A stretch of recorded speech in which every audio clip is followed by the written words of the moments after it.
Você vai ao fim do capítulo, a partir do versículo 31 até o 35, será essa a nossa passagem de hoje. Nosso desejo desde já é que o Senhor esteja falando ao nosso coração, nos dando direcionamento, nos dando o entendimento da sua santa palavra, da sua vontade para as nossas vidas. Está aqui projetado ao meu lado também, para facilitar o acompanhamento. Marcos capítulo 3, versículo 31 a 35. Diz assim a palavra do Senhor. Nisto chegaram a mãe e os irmãos de Jesus, e tendo ficado do lado de fora, mandaram chamá-lo. Muita gente estava sentada ao redor de Jesus, e alguns lhe disseram: Olhe, a sua mãe e os seus irmãos e as suas irmãs estão lá fora, procurando o Senhor. Então Jesus perguntou: Quem é a minha mãe e quem são os meus irmãos? E olhando em volta para os que estavam sentados ao seu redor, disse: Eis minha mãe e meus irmãos. Portanto, aquele que fizer a vontade de Deus, esse é meu irmão, minha irmã e minha mãe. Até aí a palavra do Senhor. Vamos orar mais uma vez? Vamos pedir que o Senhor fale ao nosso coração. Senhor, muito obrigado, Pai, por este momento. Te agradecemos pela alegria e privilégio que temos de abrir a Bíblia, de lê-la, na certeza de que estamos lendo a palavra de Deus para nós. Palavras de vida eterna, palavras que são alimento espiritual para nós, que não nos deixam fracos, enfermos espiritualmente, mas nela encontramos força, encontramos vida, porque é o Senhor falando conosco, Pai. Muito obrigado por isso. Te agradeço por termos este privilégio agora e te peço que o Senhor fale conosco por meio da pregação, que possamos meditar nessa palavra, ter o nosso coração preenchido por ela e possamos sair daqui mais fortalecidos, mais encorajados, mais alinhados, Pai, com o Teu reino, com a Tua vontade para as nossas vidas e que possamos ver a beleza de Jesus Cristo nessa noite, mais uma vez. Em nome de Jesus, eu te oro, Pai, e te agradeço inclusive pelos meus irmãos aqui comigo. Em nome de Jesus. Amém.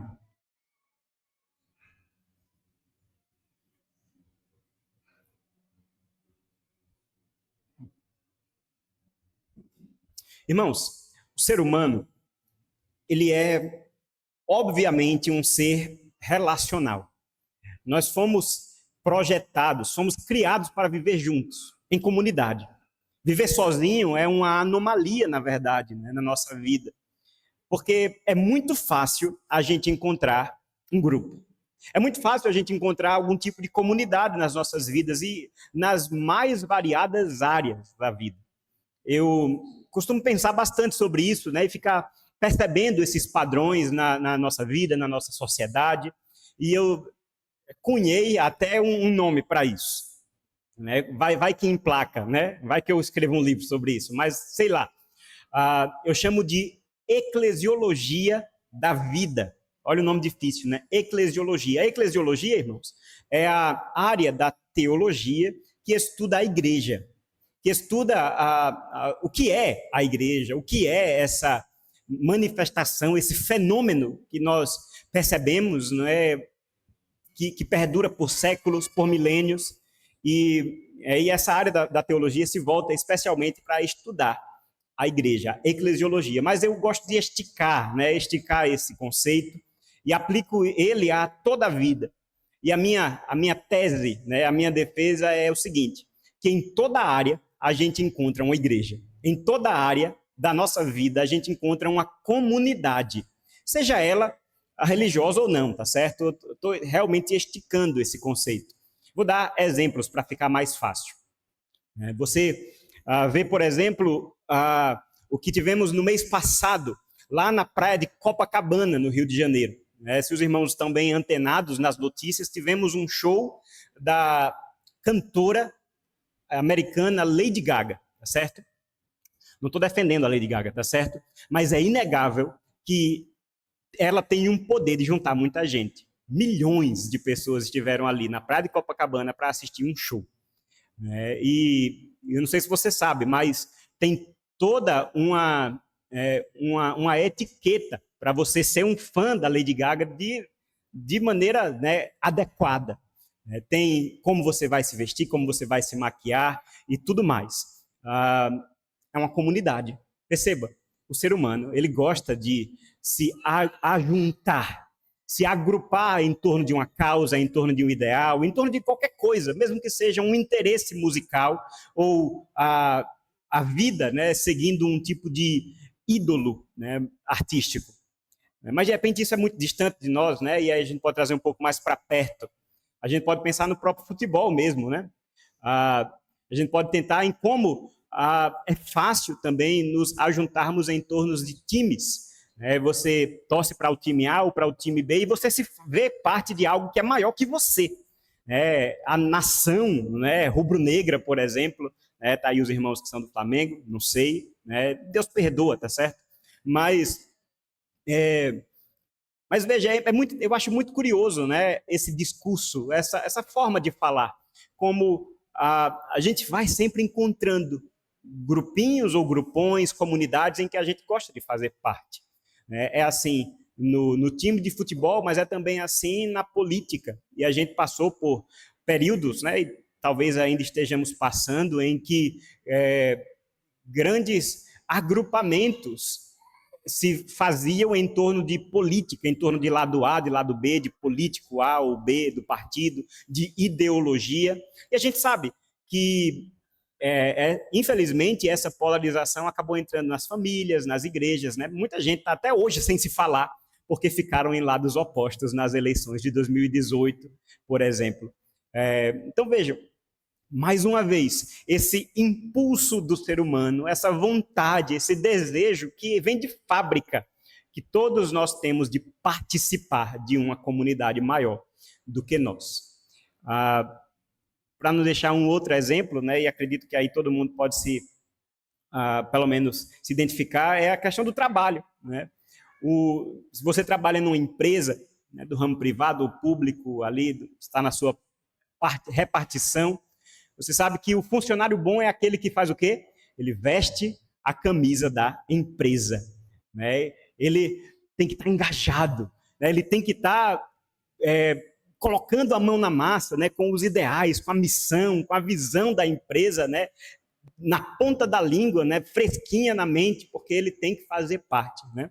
Então, veja, parece, e essa é a minha tese, parece que nós somos inescapavelmente sociais. Estamos sempre buscando essas comunidades, essas igrejas, tá certo? E me permita usar esse termo, né? Estamos em uma. Essas igrejas, essas comunidades nas quais nós podemos fazer parte. Esse texto que nós lemos, o Evangelho de Marcos, capítulo 3, versículos 31 a 35, essa passagem nos fala sobre uma comunidade. Uma comunidade que ela não está fundamentada nas coisas terrenas, não está fundamentada nas coisas passageiras, mas ela é espiritual e é eterna. É um texto que nos fala muito claramente sobre uma família, mas não uma família qualquer, a família de Cristo, a família do Senhor Jesus. Olhando para esse texto, né, e vamos olhar um pouco para o contexto dele, nós vemos que nós estamos saindo, né, terminando o capítulo 3, saindo de uma parte do Evangelho de Marcos em que ficou muito clara para a gente a grande oposição ao ministério de Jesus, já no começo do seu ministério.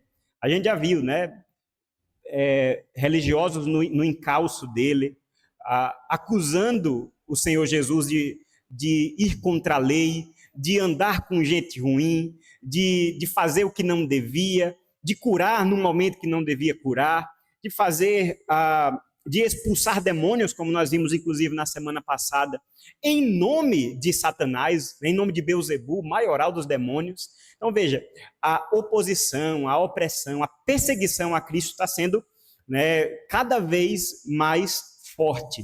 E nós vamos vendo essa crescente, né, no ministério, que vai culminar, onde nós sabemos que termina essa narrativa na morte de Cristo Jesus. Né? Essa oposição ela é levada a tal ponto que uma multidão ali, já no finalzinho da história, clama, crucifica-o, crucificam. E assim o nosso Senhor, o nosso amado Senhor Jesus, ele vai para a cruz do Calvário como um criminoso, como um malfeitor.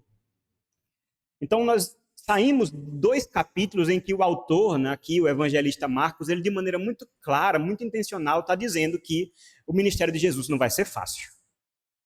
Que ele tem gente contra, né? Tem gente que está pegando no pé dele o tempo todo. Gente, seja dos religiosos, né, dos grandes religiosos da época, seja também as multidões que até estavam interessadas em andar com Cristo, mas estavam mal entendidas, porque pensavam que iam andar com Jesus somente para ver os milagres que ele poderia fazer, para curar doenças, para multiplicar pão, e aí é bom demais, né? A gente está caminhando junto de alguém que pode fazer todas essas coisas.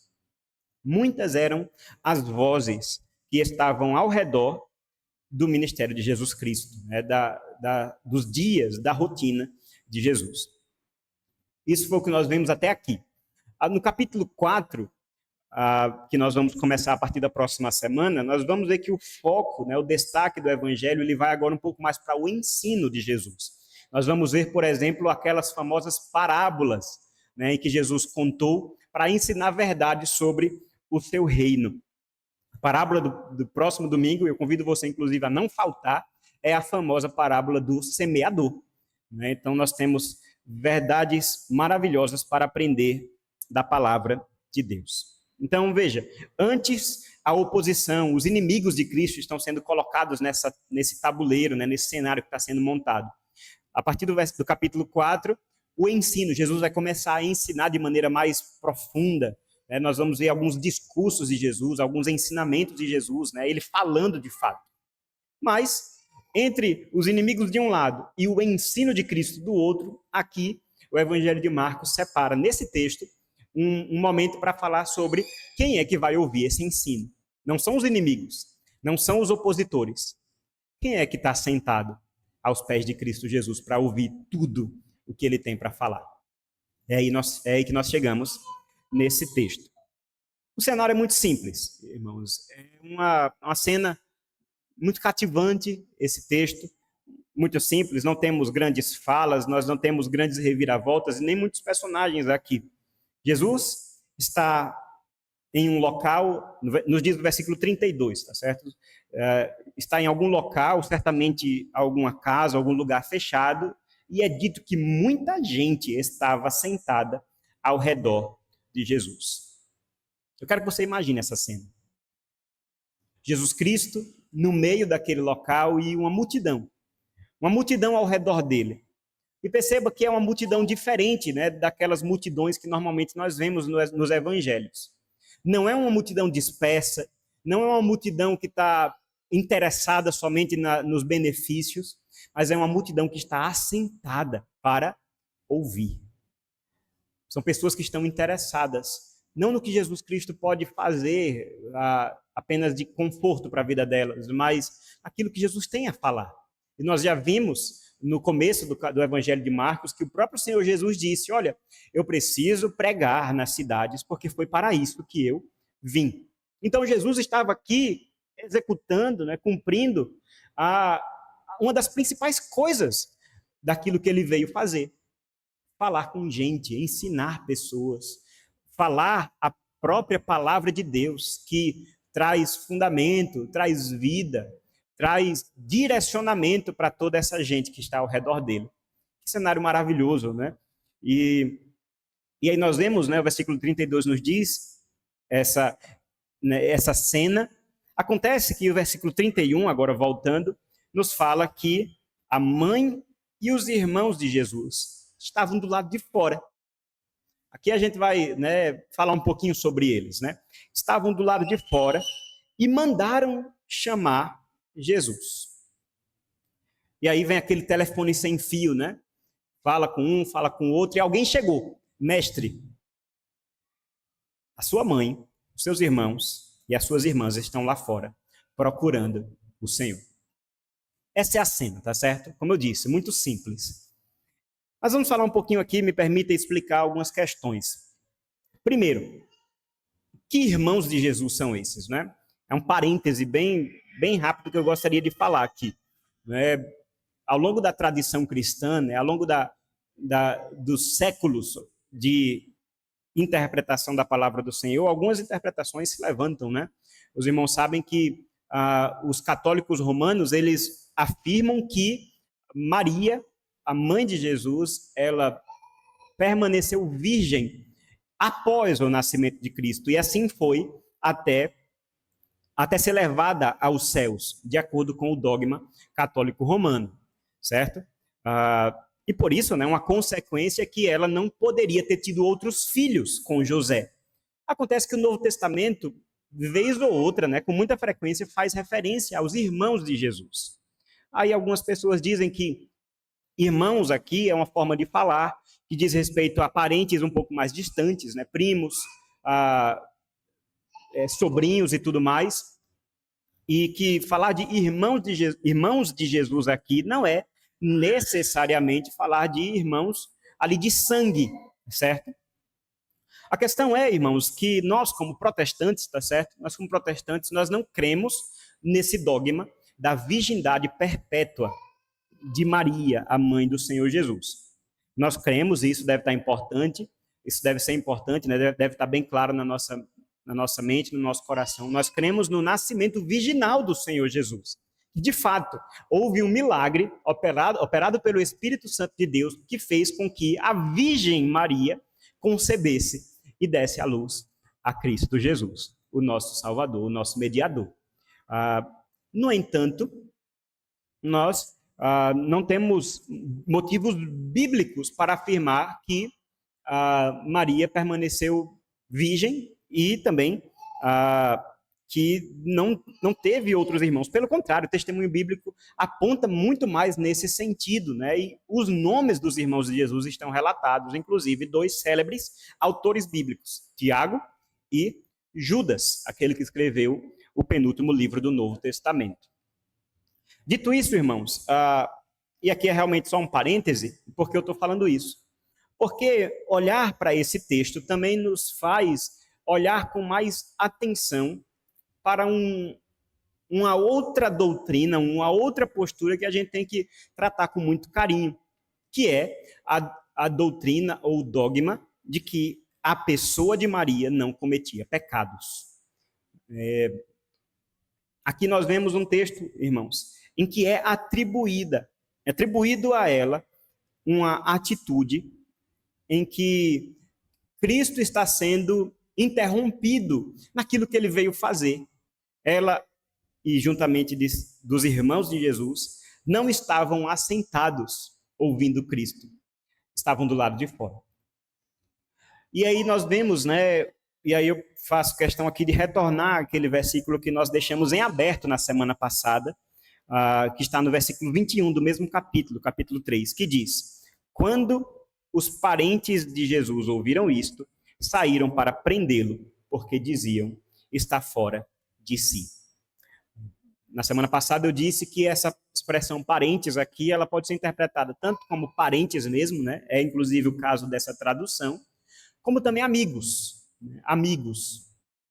Independentemente de qual forma a gente possa seguir, né? Parece ser parentes mesmo, porque essas duas, né, o versículo 21 e o versículo 31, estão aparentemente ligados, né, pela proximidade do contexto.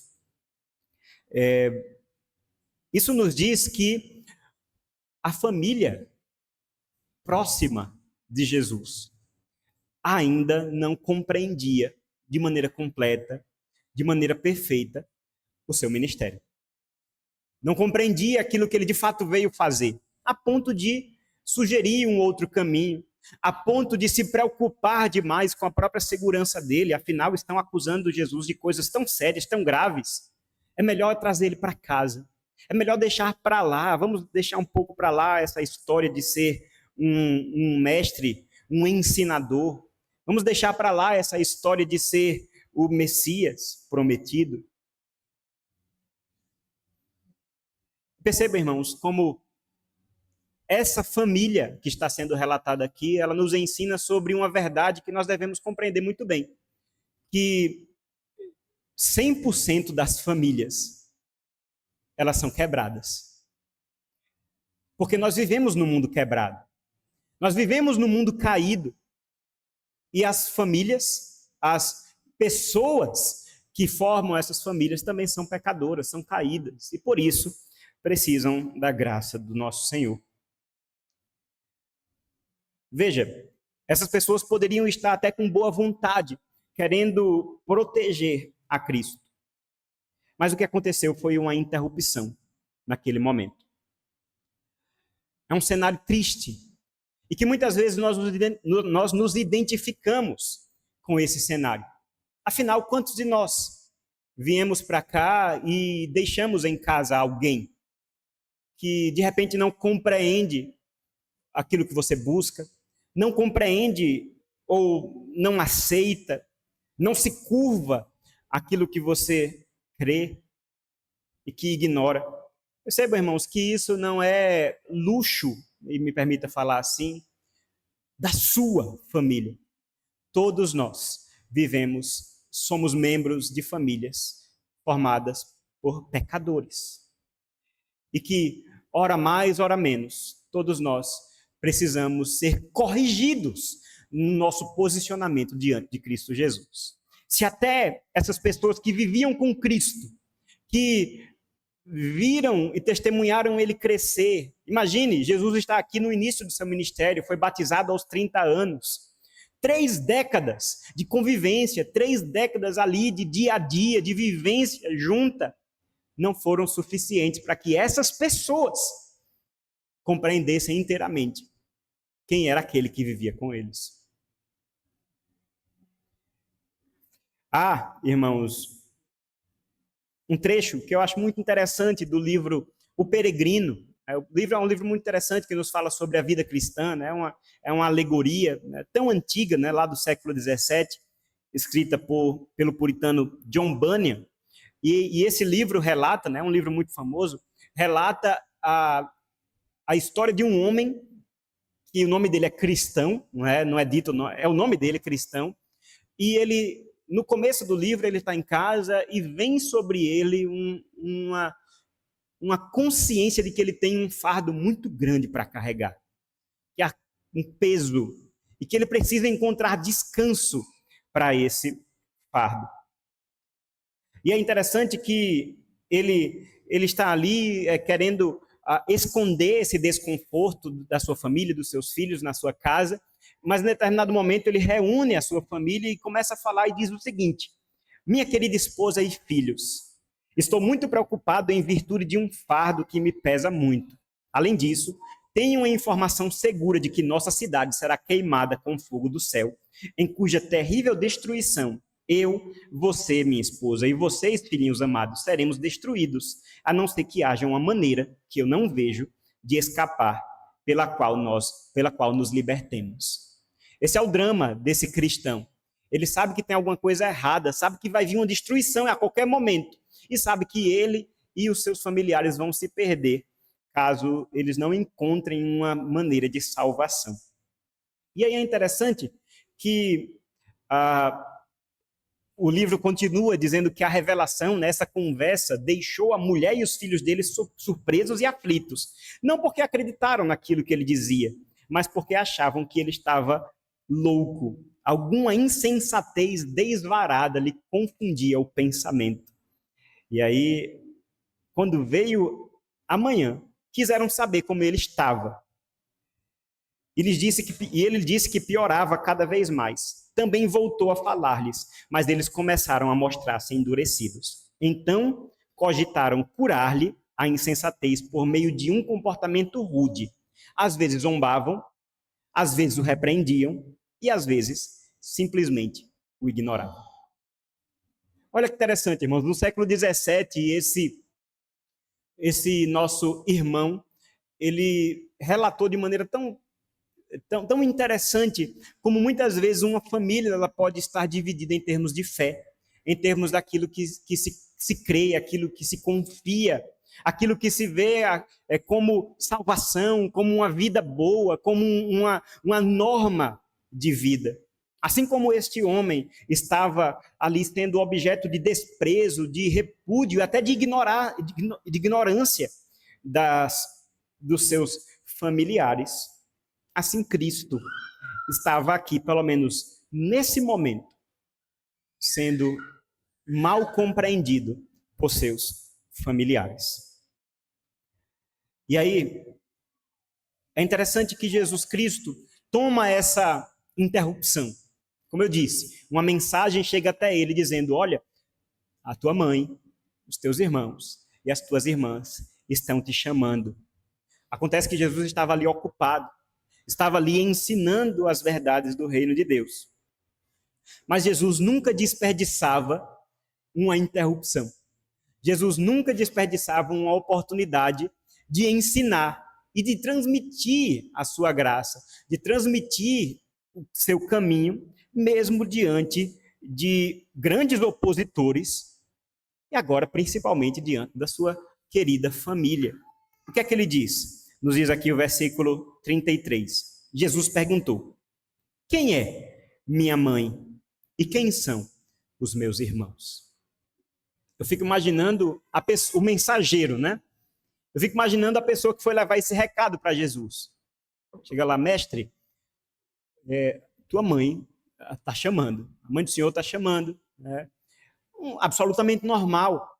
Os teus irmãos estão aí, as tuas irmãs. E aí Jesus olha e certamente com muita serenidade, mas com firmeza diz: quem é a minha mãe? E eu fico imaginando a pessoa dizendo: deve estar fora de si mesmo, né? Quem é a mãe do Senhor? É aquela que está lá fora. Mas Jesus está ensinando, irmãos. E ele usa essa abordagem e usa essa oportunidade para nos ensinar algo maravilhoso sobre, aí sim, essa nova comunidade que não é fundamentada em sangue, não é fundamentada nas coisas deste mundo, mas ela é espiritual. A partir daí, Jesus começa a ensinar: quem é a minha mãe e quem são os meus irmãos? Jesus, com estas palavras, devemos entender, irmãos, ele não está abandonando a sua família terrena, certo? Ele não está dizendo que a família terrena não é importante, a família biológica, a família de sangue, casamento, filho, pai, mãe, avô, tudo isso é importante e nós sabemos que isso recebe um destaque na própria palavra de Deus. Pense, por exemplo, em grandes textos do Antigo Testamento, né? Já no início da Bíblia nós vemos como Cristo, como o Senhor ali criando o homem, criando a mulher, honra a instituição do casamento, dizendo: olha, o homem deixa o seu pai, deixa a sua mãe e se une à sua mulher, tornando-se os dois uma só carne. Isso faz parte do propósito de Deus.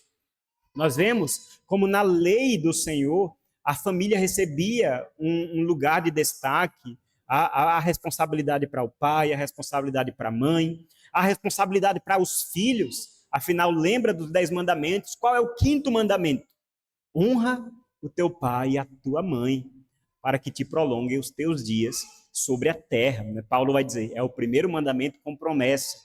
Como se dissesse, é importante, faz parte da vontade do Senhor para as nossas vidas, o zelo, a responsabilidade pelas nossas famílias. Lembra do Salmo 127 e 128, né? O 128 mais especialmente. Bem-aventurado o homem que teme ao Senhor e anda nos seus caminhos, do trabalho da sua mão comerá, feliz será, tudo vai ser bom. Por quê? Não é porque ele vai virar milionário ou bilionário, mas qual é o retrato que está pintado ali no Salmo 128? A sua esposa está ali, os seus filhos estão ao redor da sua mesa, né? E você vai ser próspero, você vai ver os filhos dos seus filhos. Família faz parte do propósito do Senhor. Não é isso que está sendo discutido aqui, tá certo? Jesus não está dizendo que nós devemos abandonar as nossas famílias ou desprezá-las, desprezar pai, mãe, irmão, irmã. Ele não fez isso aqui.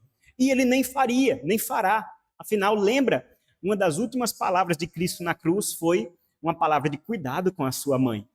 Quando ele, crucificado, olha para a sua mãe que estava ali, perto o suficiente para ouvir a sua voz, ao lado do seu discípulo amado, o apóstolo João, e diz: ei, aí está a tua mãe, e aí está o teu filho. Jesus iria para o Pai. Jesus seria levado aos céus depois da sua ressurreição, mas ele não quis deixar a sua mãe desamparada, porque o seu pai já havia morrido há muito tempo, e agora ficar sem um filho primogênito para cuidar dela, e ele faz ali, né, uma adoção naquele momento, e a partir daquele momento João toma Maria como a sua mãe. Então entenda, Jesus não está desprezando a sua família. O que ele está fazendo é nos ensinando uma perspectiva mais ampla sobre qual é a família do reino de Deus. Família de sangue é importante, família biológica é importante, família com que nós vivemos, o nosso núcleo familiar é importantíssimo. Mas, irmãos, nós não podemos deixar de pensar que o propósito do Senhor para a nossa vida de comunidade, de amor ao próximo, de cuidado, de responsabilidade, é muito maior do que a nossa própria casa. Afinal, ele mesmo diz, né? Vamos lá em Mateus capítulo 10, versículo 34 e 37. É um texto muito desafiador. Mateus 10, 34 e 37. Jesus diz, não pensem que eu vim trazer paz à terra. Eu não vim trazer paz, mas espada. Pois vim causar divisão entre o homem e o seu pai, entre a filha e a sua mãe, e entre a nora e a sua sogra. Assim, os inimigos de uma pessoa serão os da própria casa. Quem ama o seu pai ou a sua mãe mais do que a mim, não é digno de mim. Quem ama o seu filho ou a sua filha mais do que a mim, não é digno de mim. Essas palavras do Senhor Jesus, elas são duras. Eu consigo imaginar que tem muito evangélico, né, que se escandaliza com essas palavras. Mas Jesus, o Senhor veio para dividir família? Como assim? Eu aprendi que família é algo que a gente tem que zelar. Eu aprendi que é algo que está acima de todas as coisas. Jesus está aqui dizendo que não é. Não está acima dele. Não está acima do seu reino. Jesus está dizendo aqui que a família, bonitinha, bem formadinha, todo mundo cheiroso, bem vestido, pode se tornar um obstáculo na nossa caminhada com Cristo. Jesus nos convida aqui a uma questão de perspectiva mesmo, a um entendimento, a dizer assim, eu amo a Cristo mais do que a minha família.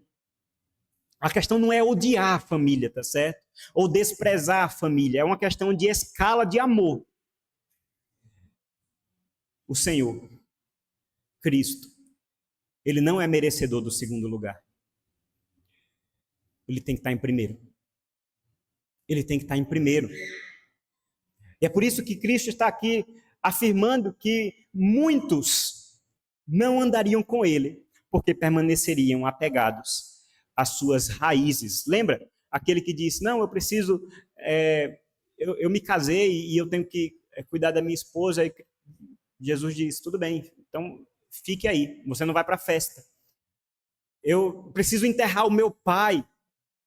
Jesus diz, tudo bem, pode ir, mas você não vai comigo. São palavras de Cristo, ensinamentos de Cristo que soam para nós muito rudes, duros, né, escandalosos mesmo. Mas devemos compreender, irmãos, que nós corremos esse risco. Quando a família se torna um ídolo, e nós esquecemos ou perdemos a oportunidade de ver a beleza do Senhor Jesus. Porque ele está ofuscado atrás do nosso ideal de família. A proposta de Cristo nesse texto, ela é mais ampla. Quando ele pergunta, quem é a minha mãe? Quem são os meus irmãos? Ele rapidamente responde. Versículo 34 do capítulo 3 de Marcos, ele diz, e olhando em volta para os que estavam sentados ao seu redor, disse, eis minha mãe e meus irmãos. Que resposta maravilhosa, irmãos, do Senhor Jesus. Enigmática, curiosa, mas maravilhosa. Ele olha para aquelas pessoas que estavam ao redor dele. Pessoas que a gente viu, né? Estavam ouvindo Jesus, estavam assentados ao redor de Jesus. Como devido, né? Eles estavam assentados para ouvir Jesus ensinar. E Jesus olha para aquelas pessoas e diz: essa é a minha família. Eis minha mãe e meus irmãos. Eu fico imaginando as pessoas ouvindo isso. Imagine você aquela multidão. Uma multidão plural. Com gente de todo tipo. Pessoas que foram afastadas da vida da sociedade, porque a gente sabe que Jesus, ele conversava com gente que os grandes religiosos não conversavam. Com publicanos, cobradores de impostos, prostitutas, mendigos, pessoas que eram chamadas de pecadores por quem não se achava pecador, né? A ironia é essa, pecadores são sempre os outros. E aí Jesus andava com essas pessoas. Certamente pessoas que tinham sido abandonados por seus familiares, certamente pessoas que tinham sido abandonados por seus cônjuges, parentes, pais, filhos, porque não tinham futuro, porque não tinham mais solução. E ali, diante de Cristo, estão ouvindo: vocês são a minha família. Essa é a graça de Cristo Jesus sendo proclamada naquele espaço. Aquelas pessoas tiveram esse privilégio de ouvir essas palavras de aceitação, de afirmação, de poderem dizer: eu sou da família de Jesus, eu sou da família de Cristo, eu faço parte dessa comunidade. E que privilégio maravilhoso, irmãos. Mas aí o texto não termina aí. Jesus não fala somente por aquelas pessoas. E o versículo 35 nos dá o princípio aqui. Ele diz: portanto, aquele que fizer a vontade de Deus, esse é meu irmão, minha irmã e minha mãe. E aí a gente fecha esse princípio. Quem é que faz parte da família de Deus? Quem é que faz parte da família de Cristo? Quem é que Cristo chama de irmão? Aí, o versículo 35 nos diz: aquele que faz a vontade de Deus. Essa frase de Jesus me permita separar da seguinte maneira. Ela nos ensina que essa família de Cristo, ela é, ao mesmo tempo, inclusiva, mas também exclusiva. Me entenda. Essa família, a família de Cristo, ela é, ao mesmo tempo, inclusiva, abrangente, mas ela também é exclusiva. Como é que a gente pode compreender isso? Primeiro, ela é inclusiva, a inclusão aqui da família de Cristo. Ele diz: aquele que, algumas versões dizem, todo aquele, ou qualquer um que fizer a vontade de Deus. É meu irmão, minha irmã e minha mãe. Perceba que o critério colocado por Cristo não era um critério simplesmente terreno ou fechado demais. Não é a questão de sangue já está descartada aqui. E compreenda que a questão do sangue era algo muito importante na cultura judaica. Nós estamos falando de um contexto em que o povo se julgava o povo de Deus por um critério biológico, né, por um critério de sangue familiar. Imagine o grande escândalo quando, no próprio ministério de Jesus, ele vai abrindo pouco a pouco as portas a pessoas que não eram judias, para que pudessem conhecer e receber dessa graça. No livro de Atos, nós vemos essa porta sendo escancarada de uma vez por todas. Os apóstolos ali aprendendo que, de fato, a família de Deus ela é muito maior do que muitas vezes nós pensamos. Quando eles iam e chegavam na casa de uma pessoa que gentia, né, gentílica, fora do ambiente do judaísmo, e o apóstolo Pedro dizia: não sei, eu não posso entrar numa casa impura, eu não posso habitar na mesma casa de gente que não é do sangue judeu. O Espírito Santo disse: entra, para você ver uma coisa. E ali o apóstolo Pedro entra, prega o evangelho, e aquelas pessoas romanas, elas recebem o Espírito Santo de Deus. E aí o apóstolo Pedro diz, de fato, nós não podemos considerar impuro o que o Senhor purificou para si mesmo. Veja, o critério de sangue já ficou para trás, irmãos. Esse critério ele é muito mais abrangente, ele não é social, ele não é econômico. Já pensou se fosse? Já pensou se tivéssemos que ser de certa classe social para termos os privilégios do reino de Deus? Essa é a lógica do reino dos homens.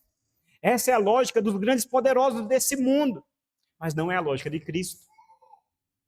De maneira que o Senhor Jesus, ele nos inclui na sua família, sem mérito, sem nada a oferecer. Não porque conquistamos, mas é um convite aberto. A igreja, irmãos, a igreja de Cristo, ela é um convite. A igreja de Cristo, ela é uma família que acolhe, que abre as suas portas, que está pronta e deve estar pronta para receber todas as pessoas que sinceramente desejam crer e viver à luz do Senhor Jesus. Então percebam, esse convite de Cristo, ele é inclusivo, mas, como eu disse, ao mesmo tempo ele é exclusivo, porque a palavra não diz, todos são meus irmãos, todos são minhas mães e minhas irmãs. Ele diz, aquele que fizer a vontade de Deus. Como eu disse, a família de Cristo é uma família que acolhe, convida, mas também que convoca a obediência. Jesus está falando sobre isso aqui, sobre obediência. Aquele que faz a vontade de Deus. Esse pode dizer, eu sou da família de Jesus. Nós vamos falar um pouco mais sobre isso, irmãos, mais na frente. Nas aplicações. Mas, mais uma vez, eu convido você a olhar, a imaginar as pessoas que ouviram essas palavras. Primeiro, como eu disse, aquele grande privilégio de se sentir incluído. Cristo me chamou de irmão. Fico imaginando, né, aquelas pessoas olhando umas para as outras e dizendo, nós somos da família do Mestre. Mas quando ele fala agora essa segunda parte da frase, todo aquele que fizer a vontade de Deus é da minha família, eu fico imaginando as pessoas pensando, não, talvez eu não me encaixe tanto assim, porque eu sou pecador. Eu sei quem eu sou. Eu não cumpro perfeitamente a vontade de Deus. Quem cumpre, ou pelo menos quem aparenta cumprir, são esses grandes fariseus, esses grandes religiosos, estudiosos da lei, que ensinam, que têm a escritura de cor na sua mente. Eu não. Eu sou um pobre pecador. Eu não faço a vontade de Deus. Se pudéssemos fazer uma pesquisa aqui, irmãos, não precisa levantar a mão. Mas você se acha digno de ser da família de Cristo? Será que nós cumprimos esse requisito? Eu vou responder. É claro que não. Nenhum de nós cumpre de maneira perfeita aquilo que Cristo está exigindo. O padrão é altíssimo. Aquele que faz a vontade de Deus. Esse é da minha família. De repente, aquele senso de privilégio, aquele senso de honra que ficou no início, vai se diminuindo, vai murchando e a gente vai ficando com a sensação de inadequação. Sabe quando você sabe que você está no lugar errado? Você não pertence àquele local? Por natureza, irmãos, nós não pertencemos à família de Cristo. Estamos deslocados.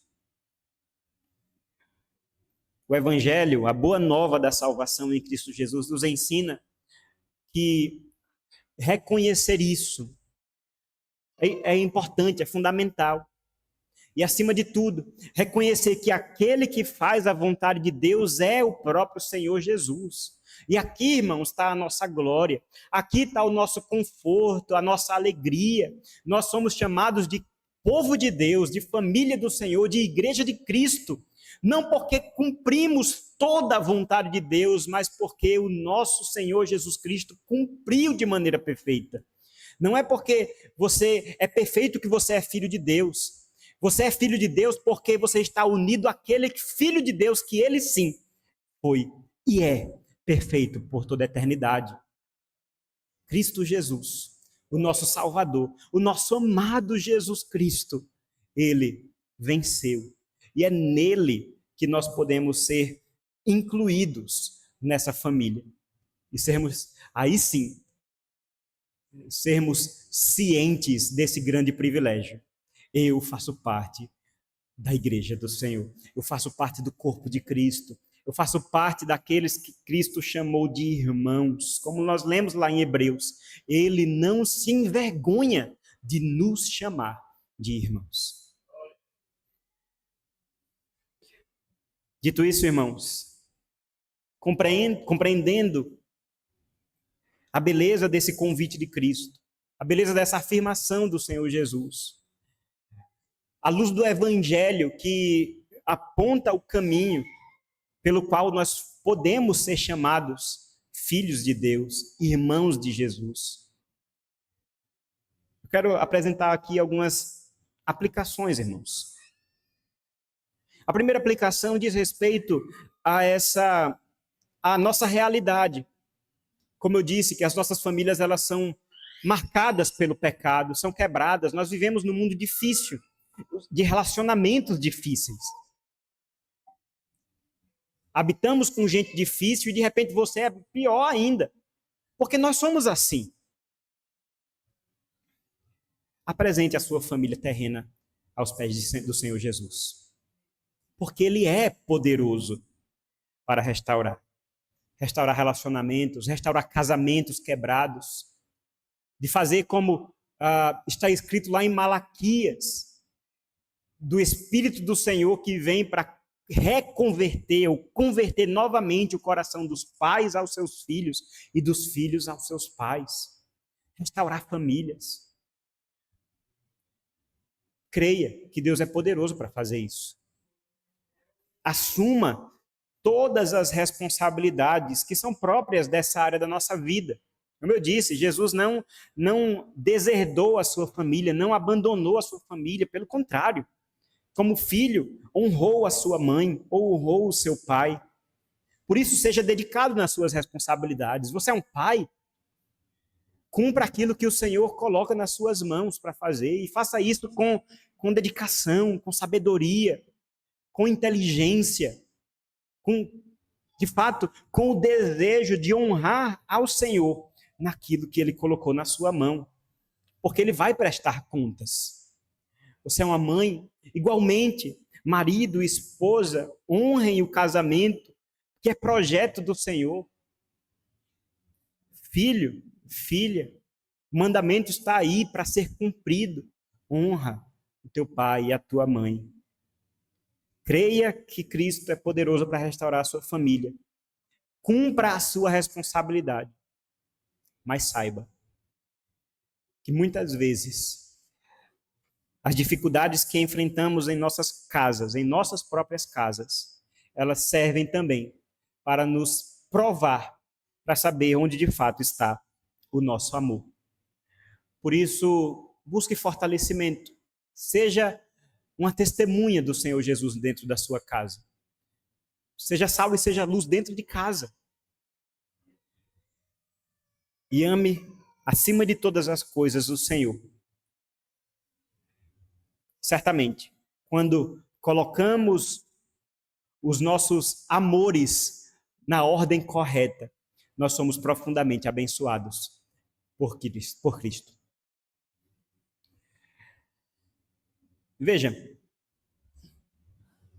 tenha no seu coração a perspectiva correta, a perspectiva que foi apresentada por Jesus aqui. Zele por sua família terrena, zele pelas da sua casa, mas alargue o seu olhar e perceba que o Senhor te colocou em uma família muito maior. Muitas vezes, nós deixamos de ser bênção para pessoas que Deus colocou na nossa vida, porque pensamos que não temos responsabilidades para com elas. Nós fazemos como Caim, lá em Gênesis, no capítulo 4. Assassinou o seu irmão Abel. Quando o Senhor veio e perguntou: Caim, onde está Abel, o seu irmão? A resposta foi: por acaso eu sou o tutor do meu irmão? Em outras palavras, o que eu tenho a ver com ele? Eu tenho que ficar na cola dele para saber o que ele está fazendo e cuidando dele? Ele é adulto, ele sabe o que faz. Disse o assassino: por acaso sou o tutor do meu irmão? E veja se não é esse espírito, essa cultura, essa tendência que muitas vezes está na nossa sociedade, uma cultura de individualismo, de falta de responsabilidade com o outro. Cada um vai vivendo o que quiser fazer e nós não temos nada a ver com aqueles que estão ao nosso redor. Perceba que o Senhor te colocou em uma família estendida, uma família maior, algo que é maior que você e que é eterno, a igreja do Senhor. A igreja é uma família, irmãos. E eu acho maravilhoso nós pensarmos dessa maneira. Eu já vi certa vez um pastor falando, o pastor Mauro Meister, ele falando sobre a igreja de Cristo e dizendo que a palavra de Deus, especialmente o Novo Testamento, ele usa muitos termos para falar da igreja.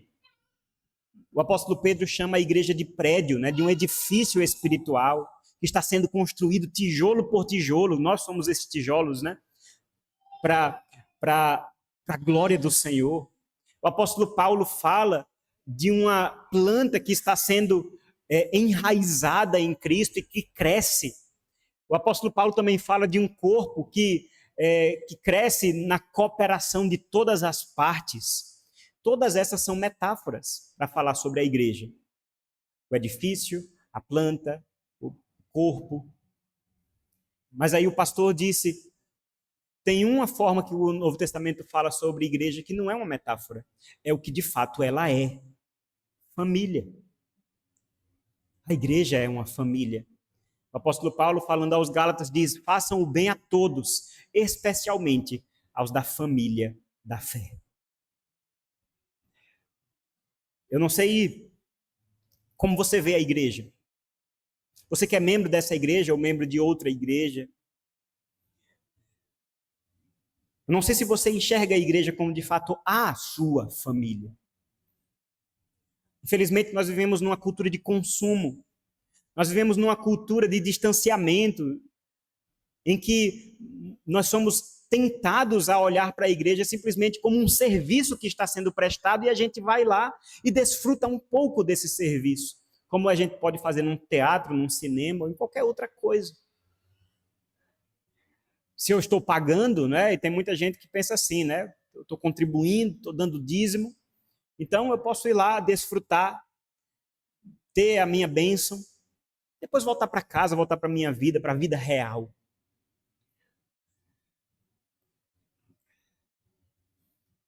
Não é essa a mentalidade de igreja que o Novo Testamento nos apresenta. O Senhor Jesus está aqui afirmando o caminho, nossa família.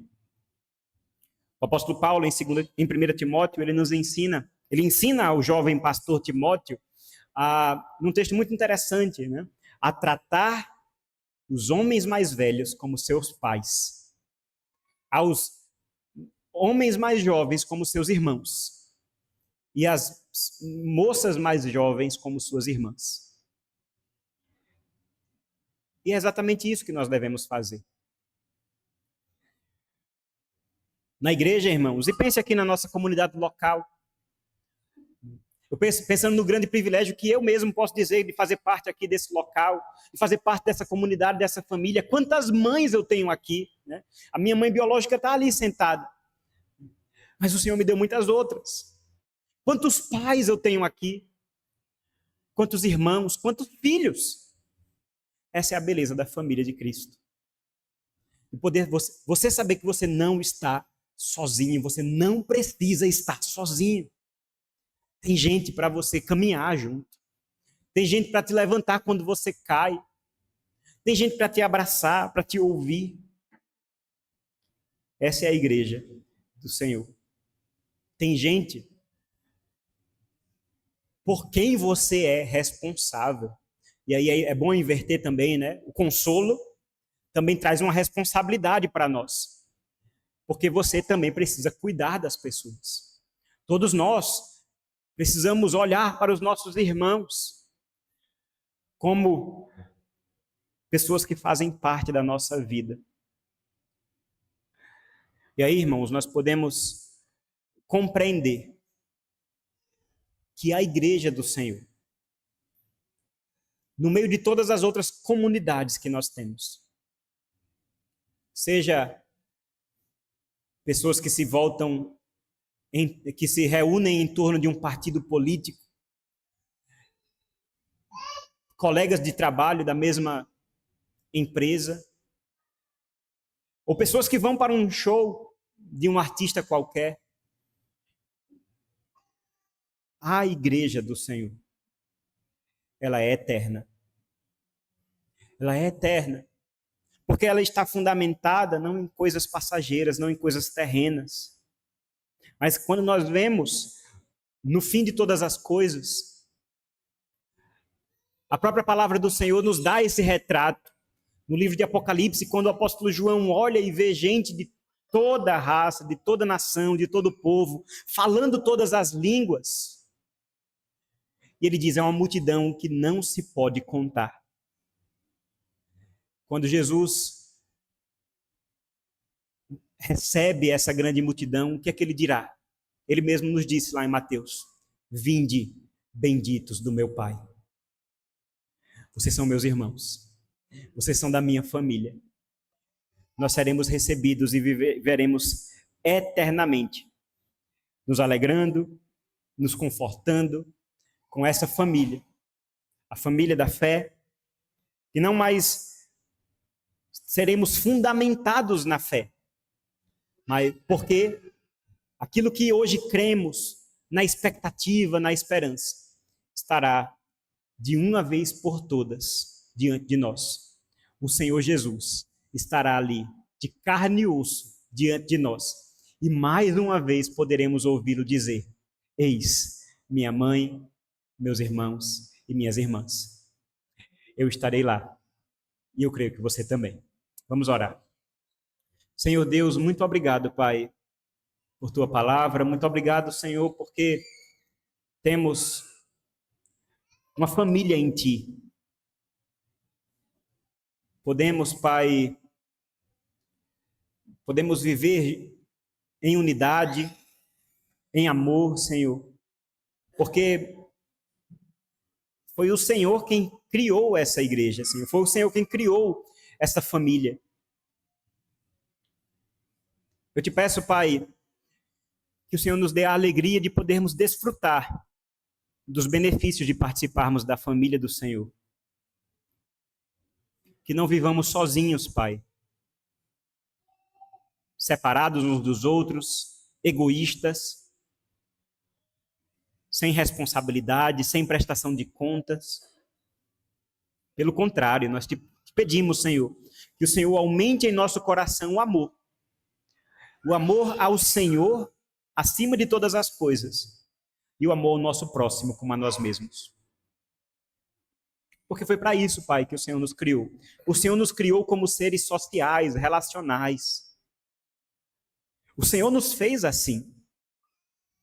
É certo que buscamos essa completude, buscamos essa comunhão em tantas coisas, Senhor. Muitas coisas legítimas, importantes, mas muitas vezes esquecemos da principal, que é a comunhão daqueles que estão ao redor de Cristo Jesus. Por isso eu te peço, Pai, te peço por essa igreja local,